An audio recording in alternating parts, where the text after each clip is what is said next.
Hello, friends. I know this is way different than the black room that I usually record in.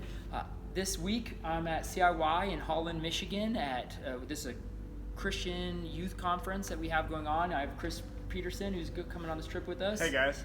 Yeah. And this is this beautiful chapel we found on campus. Isn't this crazy? So we just thought we'd share a little bit with you. Right now, you've just got done hearing yesterday from Pastor Carey a little message about staying true from our No Matter What series over 1 Peter. And he talked through this passage of 1 Peter chapter 3, kind of the end of it. But I'd really like to focus on 2 verses for you today. Okay. It says, "But in your hearts set apart Christ as Lord. Always be prepared to give an answer to everyone who asks you to give the reason for the hope that you have. But do this with gentleness and respect, keeping a clear conscience, so that those who speak maliciously against your good behavior in Christ may be ashamed of their slander." Can you see that? Yep. So I hear this verse a lot. Like people, especially in Christian circles, people share this verse all the time. You know, always be ready to give a reason for your faith. And a lot of times we give this verse out as a foundation to we need to learn more and study more and more. But I see a couple different things. The part that kind of at the end of verse 15 it says, "But do this with gentleness and respect." And I see a lot of people like they get all their faith built up with all these answers, and then it's like they're just coming in and hacking at things with a machete. Yeah. And when it comes to talking to other people about their story, about their faith, about what they've seen God do in their own lives.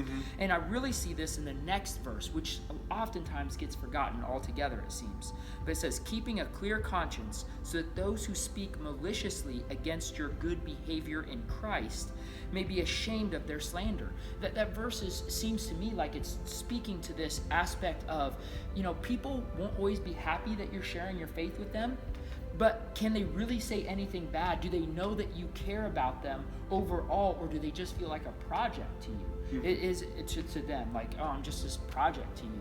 Yeah. Do they know that you have and want this relationship with them? Yeah.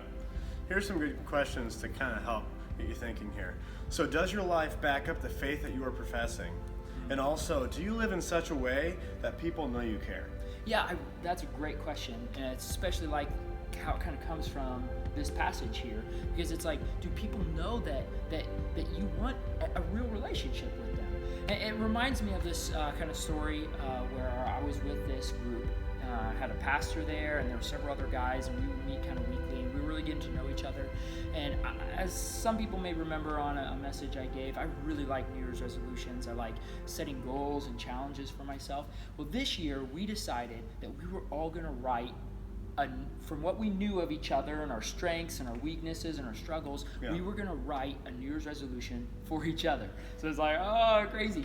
And the New Year's resolution that I wrote for this friend of mine, this pastor of mine, was he this whole time he kind of been talking about how it was really hard for him to kind of share his faith because he's so busy taking care of the flock all the time, so busy taking care of the people in his church, which understandably, but because of that he didn't have these relationships with other people. So I challenged him not to go share your faith, but I challenged him just to join this club at his local shooting club that he was becoming a part of. And I was like, or that he kind of was thinking about getting a membership at, and I was like, do it and then join a club there. Like, you're just getting into shooting recreationally, join a club, because automatically you will have something in common with all those people that you all enjoy one activity.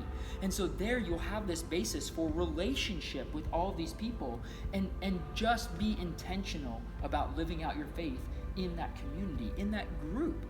And I think that's a good challenge for all of us. Like, we get so busy sometimes in the church, but is there a group? Is there a sport? Is there a game? Is there an activity? Is there a music group or a book club or something at the library in Marshalltown that you could get involved in, that automatically you have something in common with everybody else that's there?